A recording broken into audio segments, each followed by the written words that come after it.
Ah, je vais essayer de faire un tour de table. Il y a plein de choses à dire. J'ai volontairement mis de côté la question du cancer, la question de la greffe, et j'ai voulu reprendre des choses qui pouvaient avoir un impact pour nous positif en termes de plaidoyer, de revendication, d'avancer dans notre façon de repérer les choses.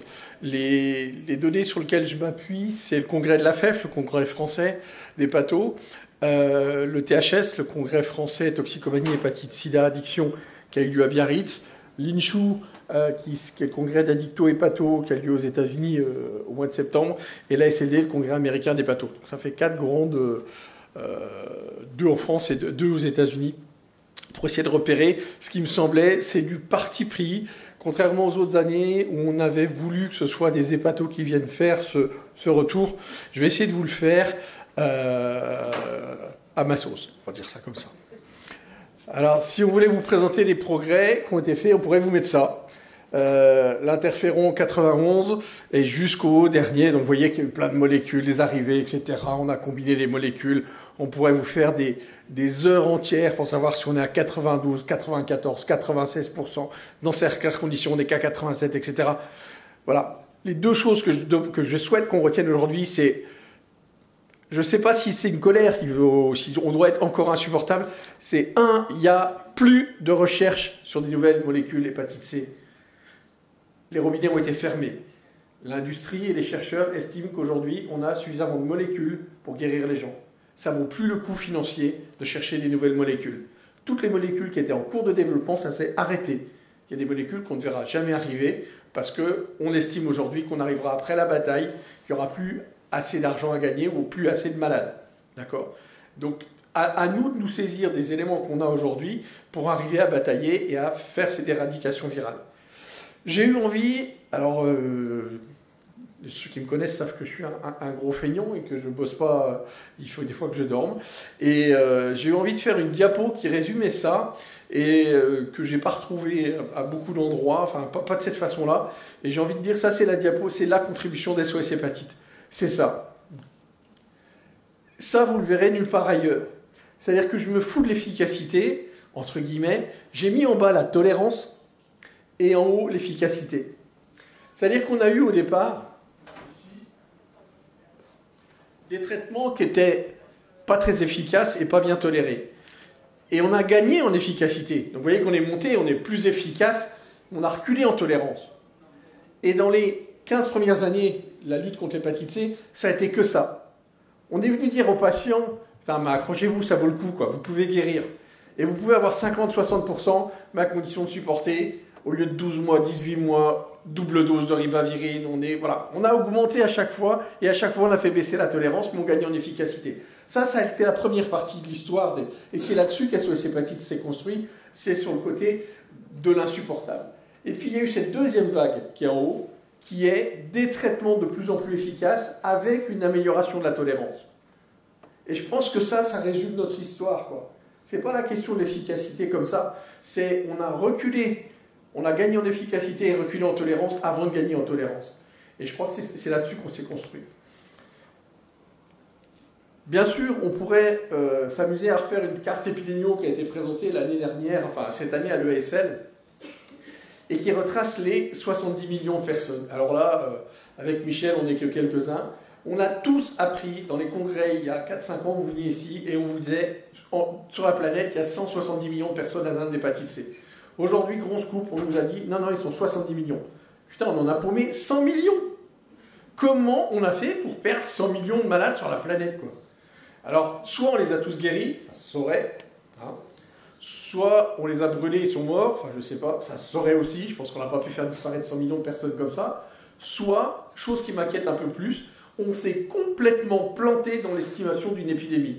Mais comment, en 2010, 2017, puisque c'est le laps de temps-là, on peut se planter dans une estimation épidémiologique par des organismes internationaux, par l'OMS, de 100 millions de personnes, quoi. Je vous rappelle que le VIH, c'est 40 millions, 45 millions de personnes sur la planète. Là, on pensait qu'il y avait 170 millions de personnes et on n'en a plus que 70 millions. Alors tant mieux, hein.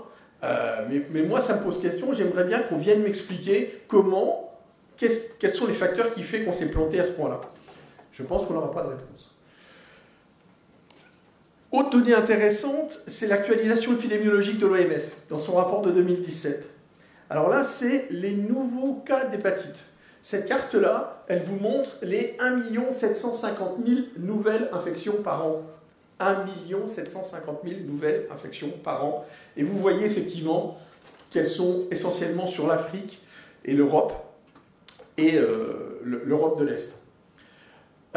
Chose intéressante, vous m'avez entendu il y a quelques années ici, et j'ai rappelé ça encore au THS, et ça a été redit à plusieurs reprises au THS, dans le cadre des solidarités Nord-Sud, le mode de contamination numéro 1 aujourd'hui sur la planète, c'est deux choses. C'est un, la seringue, et deux, l'absence d'hémovigilance. La moitié des gens qui se contaminent sur la planète, c'est parce qu'on ne fait pas de sérologie aux donneurs de sang. Parce qu'on n'a pas les moyens financiers de faire des tests avant de donner son sang. Donc on passe des poches pour sauver les gens, mais on les contamine. Et dans le groupe des gens qui se contaminent par seringue, bien sûr, tous ici en France, on pense usage de drogue.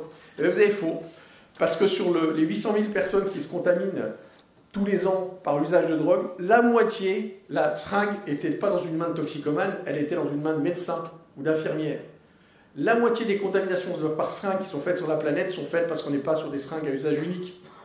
Donc le motif, le cri d'alarme que je lance, c'est qu'on soit toxicomane dans un pays riche ou qu'on soit infirmière dans un pays pauvre, on se bat contre la même chose, la seringue à usage unique et qu'on ne partage pas. Et ça, je crois que c'est quelque chose qu'on doit rappeler à SOS Hépatite. On ne peut pas uniquement défendre l'accès aux seringues propres en France pour les usagers de drogue, on doit aussi défendre l'accès aux seringues propres à usage unique dans les pays en voie de développement. L'actualisation épidémiologique, c'est aussi la mortalité attribuable aux hépatites virales. Donc là, comme je vous le disais ce matin, rétroviseur, 720 000 décès par cirrhose, 470 000 décès par cancer du foie. Donc on est sur une augmentation de 22% depuis 2000. Et quand on regarde les augmentations, donc vous voyez que le bleu, c'est l'hépatite B, il y a le VHC. Effectivement, on a une augmentation qui est plus importante sur les cancers induits par l'hépatite B que sur les cancers induits par l'hépatite C. Juste le bémol dont il faut se souvenir, c'est que l'hépatite A et l'hépatite E continuent de tuer sur des problèmes d'hépatite fulminante et qu'il ne faut absolument pas les oublier. Toujours dans ce rapport annuel de 2007, des choses très intéressantes, les 4 maladies prioritaires pour l'OMS, que sont les hépatites, la tuberculose, le sida et la malaria, le paludisme. Vous voyez que le paludisme, tous les efforts qu'on fait nous font amener un paludisme en baisse en 2015.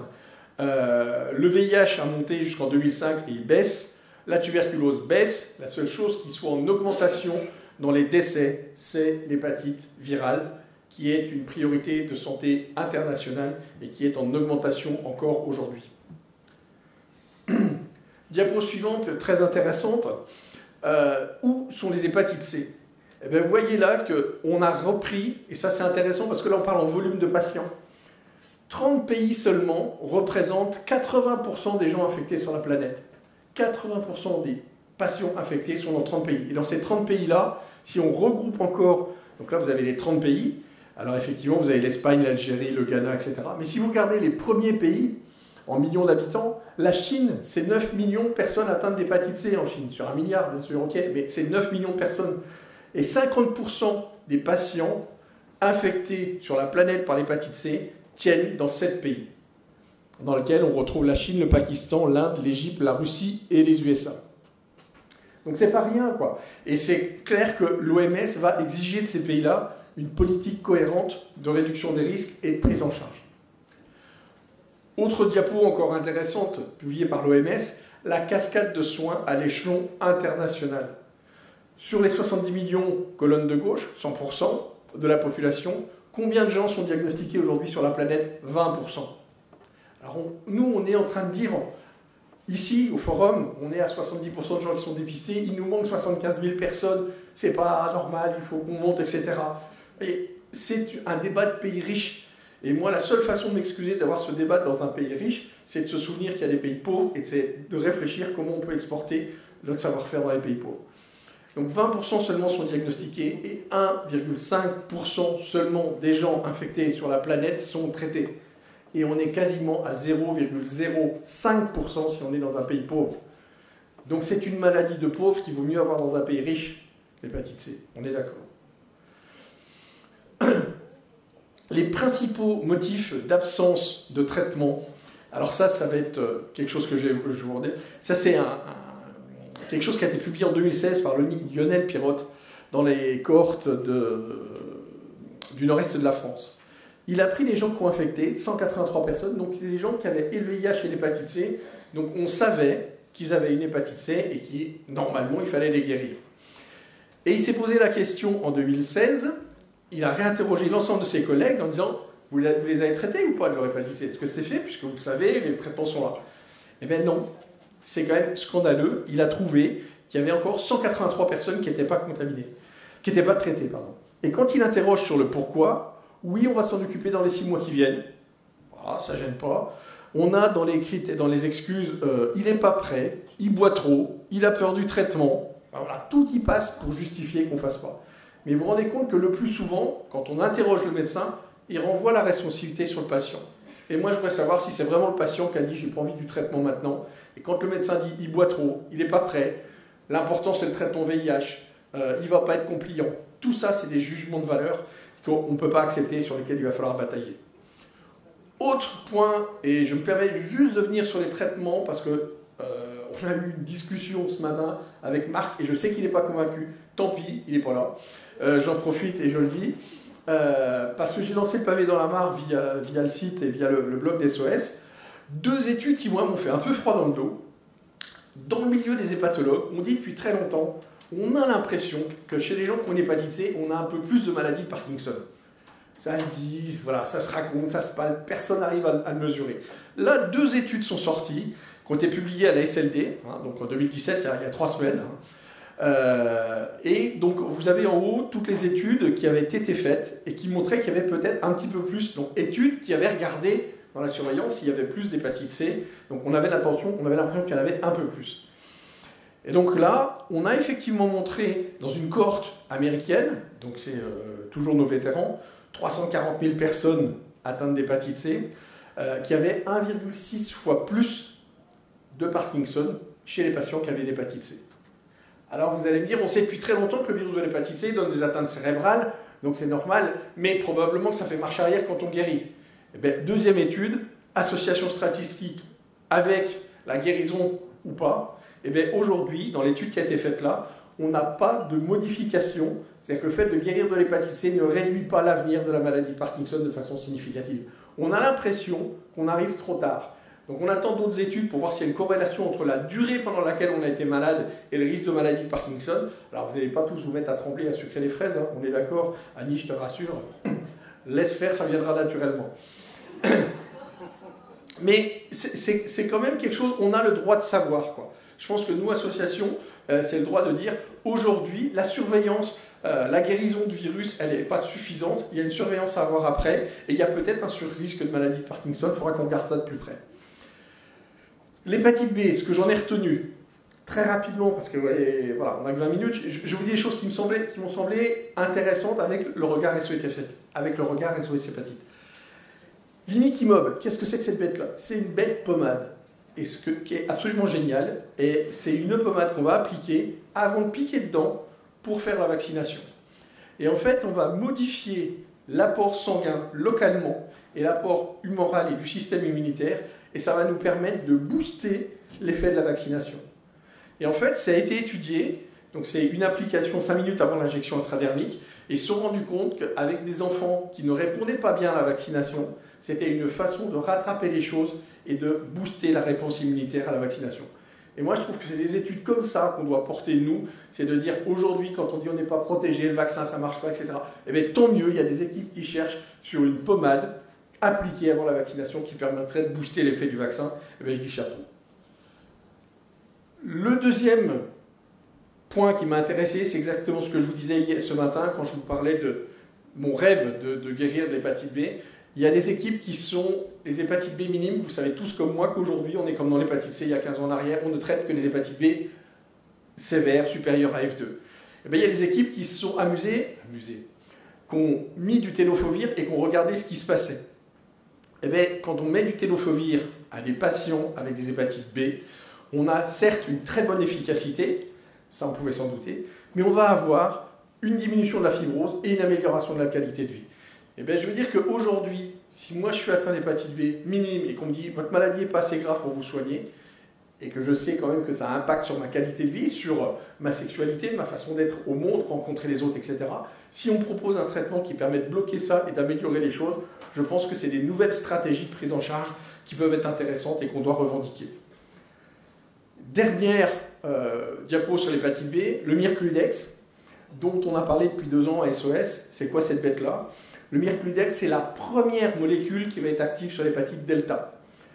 On n'avait pas de traitement dans l'hépatite delta, c'était l'interféron à triple ou quadruple dose pendant 2 ou 3, 4 ans pour gagner 10 à 15% de guérison. Donc c'était juste l'horreur, et je vous rappelle que 1% des gens qui ont une hépatite delta, 1% des gens qui ont une hépatite B ont en fait une hépatite B plus delta. Et bien, le Mircludex, associé au Téno, a montré son intérêt, là aussi, en termes d'écrasement de la charge virale, de qualité de vie. Reste à améliorer la tolérance, qui n'est pas bonne pour aujourd'hui, mais en tout cas, c'est un formidable message d'espoir. Il y a des traitements qui sont efficaces, il faut encore qu'on continue pour trouver... Vous voyez que là, c'est une étude de dose, pour savoir quelle dose de Mircludex on va utiliser. L'usage de drogue. Mon grand dada, alors il a fallu que je me retienne pour ne pas vous en présenter 80 diapos. Une diapo qui est passionnante parce qu'on ne la trouve pas partout. Lisez-la bien. Pourcentage d'injecteurs de drogue porteurs du VHC. Ce n'est pas, contrairement aux diapos que vous voyez partout, combien il y a de toxicomanes par pays. On se fout du nombre de toxicomanes. L'intérêt de cette diapo-là, c'était de montrer que, en rouge, il y avait 2 pays qui étaient en rouge. Vous voyez que c'est le Mexique et je ne sais pas ce que c'est à côté de l'Inde, là, c'est le Pakistan. Je ne sais plus. Enfin bref. Donc les pays qui sont en rouge, 80% de leurs toxicomanes sont infectés. Ça ne veut pas dire qu'ils ont forcément beaucoup de toxicomanes, mais ça veut dire qu'ils sont largement infectés. Vous voyez que nous, la France, on est dans cette orange pâle, on est à moins de 40% aujourd'hui. On était à 70% dans le temps, on a baissé, on n'est plus qu'à 40% de nos toxicomanes qui sont infectés. Et ça, c'est intéressant parce que là, on va pouvoir, avec des études comme ça, dire on n'est pas là pour juger si vous avez beaucoup de toxicomanes ou pas. L'épidémie de toxicomanie, c'est une chose. Nous, ce qu'on veut voir, c'est la surveillance du pourcentage de toxicomanes qui sont infectés. Parce que ça va mettre en cause vos politiques de RDR, vos politiques de dépistage et vos politiques de traitement des usagers de drogue. Et je trouve que ça, moi je remercie les gens qui ont fait ce tableau-là. Alors là encore, c'est des données à reculons sur 3-4 ans. Mais vous voyez encore qu'il y a nos data, c'est tous les pays qui sont en gris clair, pas de données. Et je pousse un cri d'alerte sur l'héroïne aujourd'hui. C'est une épidémie dans l'Afrique. L'épidémie blanche en pays noir, c'est une catastrophe. Il n'y a pas de données épidémiologiques, on ne sait pas ce qui s'y passe. Programme d'échange de seringues. Alors je vois Yann qui s'énerve parce que je suis trop long, je vais faire très vite. Le programme d'échange de seringues, juste pour dire que ça, c'est une étude qui a été présentée à l'INCHU. Ils ont repris tous les pays qui avaient fait des études, donc ils ont regardé quoi? Ils ont regardé si on mettait des programmes d'échange de seringues et si on permettait l'accès au traitement de substitution. Vous faites l'un, vous n'avez pas de réduction du nombre d'hépatite C nouvelles chez les toxicomanes. Vous faites l'autre, vous n'avez pas de réduction d'hépatite C. Si on veut avoir un impact sur l'épidémie d'hépatite C, il faut les deux. Il faut des traitements de substitution d'accès le plus large possible, prescrits par des médecins généralistes et pas bloqués par des centres. Et puis, il faut avoir un niveau élevé de programme d'échange de seringues. Ce n'est pas 150 km pour avoir 2 pompes. C'est comment je peux avoir le samedi soir des seringues à moins de 500 mètres de chez moi facilement. Donc il faut ces 2 conditions-là pour avoir un impact sur l'épidémie. C'est des programmes d'échange de seringues et des traitements de substitution. Là aussi, c'est un message fort au niveau européen et au niveau de ce qu'on porte à SOS Hépatite. Autre image intéressante, ce qui se passe au Canada, présenté à l'INCHU. Les Canadiens, vous voyez sur le graphe, depuis 2009, ils ont de nouveau une épidémie d'hépatite C au Canada. Ils ne comprennent pas pourquoi. Et là, chose fabuleuse, il y a des gens qui vont bosser et qui se sont rendus compte, effectivement, qu'il s'était passé un couac en allant interroger les usagers parce que dans les opioïdes, et en particulièrement l'oxycontin, oui, si je ne dis pas de conneries, a été délisté. C'est-à-dire que les Canadiens comme nous avaient des listes de programmes où il y avait des conditions de prescription, il fallait voir un médecin, des ordonnances spécialisées, etc. Et puis ils ont lâché ça pour que la douleur soit plus facilement prise en charge au Canada. Ça partait d'un bon sentiment, la lutte contre la douleur. Sauf que ça s'est transformé en des produits opiacés injectés. Donc ils ont eu une épidémie de toxicomanie avec des nouveaux produits, avec perte des repères de réduction des risques. Et donc du coup, ils ont eu un problème d'épidémie derrière, de transmission d'hépatite C. Et vous voyez, chose intéressante, que l'épidémie a été plus importante en zone rurale, les colonnes en rouge, qu'en zone urbaine. C'est-à-dire qu'en zone urbaine, ils avaient encore accès aux seringues, mais pas en zone rurale. Et donc les Canadiens ont rétropédalé en disant on a fait des conneries parce que la politique de santé, l'accès à des produits, là c'est pas un problème d'accès à l'héroïne, c'est nous qui avons lâché un médicament qu'on n'aurait pas dû lâcher parce qu'il était déviable et il allait pouvoir entraîner une toxicomanie. Donc toute décision politique de santé en matière d'usage de drogue ou en matière de traitement antalgique va avoir un impact potentiel et ça c'est un message fort à surveiller pour nous. Diminution du passage à l'injection, je vais aller très vite. Comment on apprend à s'injecter? Et ça je trouve qu'au THS on en a reparlé. Et bien aujourd'hui, moi j'étais resté sur c'est Gérard qui t'a appris à t'injecter dans les toilettes parce que tu ne savais pas le faire tout seul. Et bien non, aujourd'hui, 30% des gens apprennent à s'injecter par Internet. Ben oui, il y a des tutos, quoi. Madame, vous voulez changer l'ampoule de votre salle de bain, vous allez regarder sur Internet, changement d'une ampoule de salle de bain, et bien vous cliquez, je veux m'injecter de l'héro, et vous aurez un tuto qui va vous apprendre à vous injecter de l'héro. 30% de gens apprennent à s'injecter sur Internet. 50% par un ami ou une relation. Donc le projet, c'était effectivement de former des usagers, de dire on sait que ça se passe comme ça, maintenant on veut remettre la formation des usagers. C'est-à-dire qu'on veut vraiment que Gérard il apprenne à BBR à s'injecter correctement. Donc on va relancer la formation des injecteurs pour qu'ils apprennent les jeunes à s'injecter proprement et qu'ils ne se contaminent pas. Ça peut paraître complètement choquant. Qu'est-ce qu'on a fait quand on a fait SAM? C'est-à-dire qu'il y en a qui ont appris à ne pas picoler pour prendre la voiture. Et bien aujourd'hui, on est en train de faire la même chose. On va apprendre des gens qui vont porter la bonne parole pour apprendre à s'injecter. Et bien ce résultat-là, il est intéressant parce qu'aux États-Unis, ils ont réussi à diminuer de 72% le passage à l'injection avec ce genre de matériel. C'est-à-dire que Gérard, il va aller voir le petit jeune, il va dire « Écoute, je t'apprends comment on injecte, j'ai pas envie que tu t'injectes, il faudrait mieux pas d'ailleurs, mais je t'apprends au cas où. » Et bien ça diminue les injections. Donc le vieux fantasme français qui est de dire « Si on commence à donner des préservatifs, il y en a qui vont avoir envie d'avoir des rapports sexuels. Hein, vous le savez tous. » Eh bien non. Eh bien c'est pareil pour les seringues. C'est pas parce qu'on va vous apprendre à vous injecter que vous allez vous injecter. Hyper intéressant, les Écossais, ils font quoi? Ils ont pris des toxicomanes injecteurs et ils ont dit « Allez, je ne te juge pas, basta, mais on va t'apprendre à la fumer. Au lieu de t'injecter l'héro, nous on va t'apprendre, on va t'amener les pipes qui vont bien, les machins, etc., les feuilles d'alu, et on va t'apprendre à fumer l'héro. » Eh bien, ils ont montré qu'en apprenant à des toxicomènes à fumer, ils réduisaient le nombre d'injections. Et du coup, ils sortaient de la politique de réduction des risques. Ça, c'est génial, ça veut dire qu'il faut qu'on se saisisse de ça. Alors ça peut choquer certains d'entre nous, mais c'est complètement la question de la réduction des risques de demain. Autre exemple que j'ai trouvé génial, c'est Pipo, c'est Podzol, c'est rien, mais je me suis régalé quand j'ai vu ça. Un Américain a osé dire, moi je vais vous dire ce que c'est, mes problèmes d'accès aux soins. Donc il est parti sur ces toxicomanes, le Kentucky, hein, c'est hard le Kentucky, 503 usagers. Donc il a fait la différence à chaque fois. Il y a une hépatite, il n'y a pas d'hépatite, il y a une PCR, il n'y a pas de PCR, etc. Et vous voyez qu'à la fin, il arrive à une quinzaine de patients. Et il a 8 patients qui ont le permis de conduire et 8 patients qui n'ont pas le permis de conduire. Et bien chez ceux qui n'avaient pas le permis de conduire, il n'y a pas eu d'accès aux soins parce qu'aux États-Unis, il n'y a pas de VSL, il n'y a pas d'ambulance. Donc l'étape ultime de l'accès aux soins aux États-Unis, c'est est-ce que tu as le permis de conduire ou pas.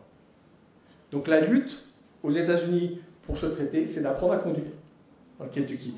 Et vous voyez que du côté de ceux qui avaient le permis de conduire, il avait pu les emmener, les autres pas. Et je trouve ça assez génial de montrer que les freins, ils ne sont pas forcément là où on croit. Il faut convaincre les prescripteurs, je vais passer très vite. Encore, ça c'est aux États-Unis. Alors vous allez dire, les Américains, ils n'y connaissent rien, mais vous allez voir. Il faut encore 6 mois d'abstinence pour 52% des médecins. Il faut plus être injecteur pour 25%. Mais. Eh bien, on a refait la même chose dans les pays européens et dans différents pays. Et on a la même chose, malheureusement. Quels sont les freins au parcours de soins chez les patients toxicomanes sous traitement de substitution? Les patients doivent être stables pour leur consommation d'alcool avant de recevoir un traitement VHC par AAD, ce qui n'est justifié aucunement scientifiquement aujourd'hui. Eh bien, c'est encore 58% des prescripteurs. Les patients doivent être stabilisés pour les TSO avant de recevoir un traitement. Et un patient qui ne serait pas stable de son traitement par méthanol Sultex, je ne le traite pas de son hépatite C, ce n'est pas justifié scientifiquement. Ça reste une fois sur deux l'élément qui est mis en avant pour justifier de ne pas traiter le patient. Et ce n'est pas des études de 2014, ça. Donc on est, quand Lionel Pirotte nous disait qu'il n'y arrivait pas, je comprends. Et donc là aussi, toujours la même chose, quand on leur demandait ce qui coinçait, c'est le besoin d'être accompagné, le besoin de formation, l'absence de coordination pour la prise en charge, le long délai d'attente pour voir un spécialiste, etc., etc. Je passe. État des lieux des politiques européennes. Ça, c'est je vais passer très vite au sud. Ils se sont amusés à faire C'est une enquête européenne faite par les associations de patients. Et là, vous voyez l'évolution, où est-ce qu'on a fait entre 2013 et 2016, quels étaient les endroits où il y avait des plans, pas des plans, qu'est-ce qu'on a fait, est-ce qu'il y a des recours, etc. Et c'est l'évolution des stratégies.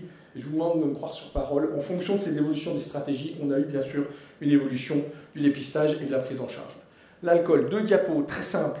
L'hépatopathie alcoolique non sévère, pas si sévère que ça. Ça a été montré à la FEF, au THS, à la SLD. On continue de croire qu'il n'y a que la cirrhose qui peut tuer. Eh bien, c'est faux. 134 patients atteints d'une hépatite alcoolique prouvée histologiquement, donc ils ont eu des biopsies, hein, c'est ça que ça veut dire, prouvée histologiquement.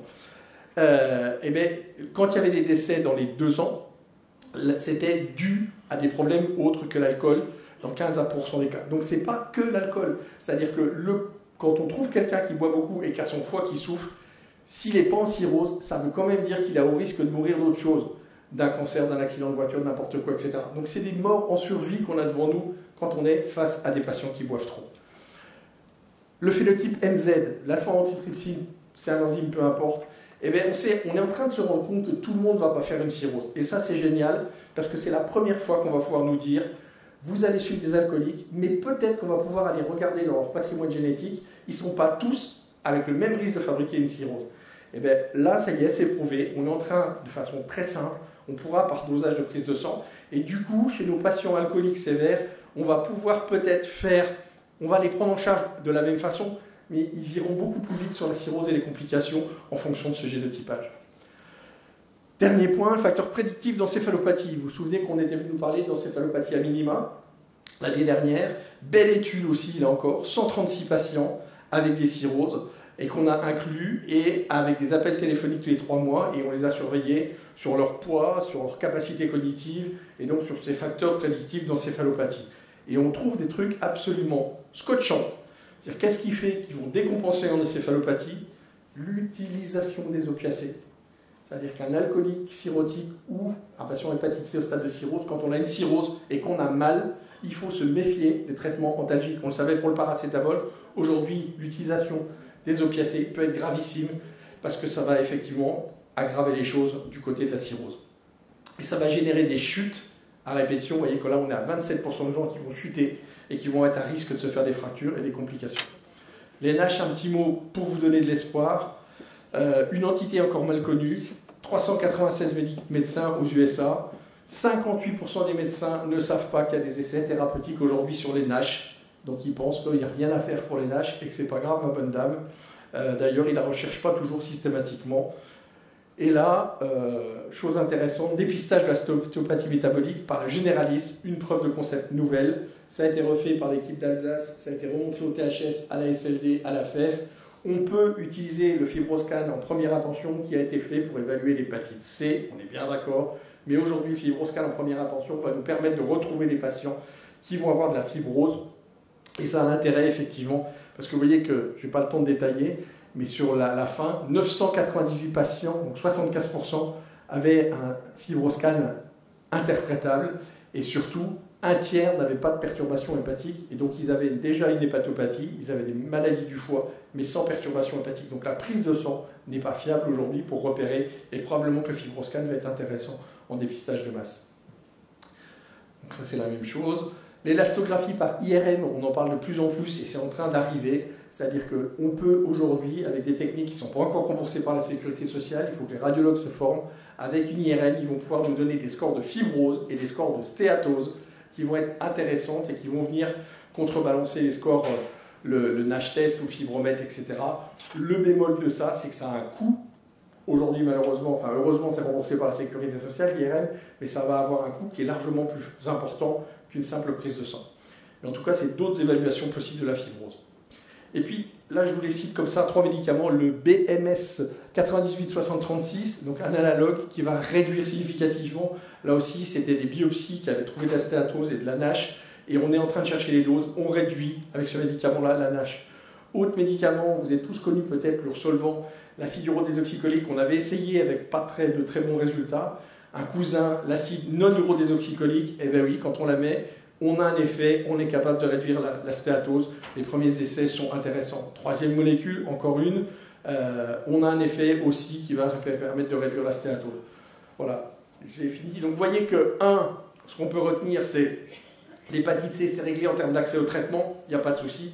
Tout l'enjeu maintenant, c'est le dépistage et le regard qu'on va porter, et particulièrement chez les usagers de drogue, comment on va être capable que les gens ne se contaminent pas et les amener aux soins, et ça reste un problème dans tous les pays.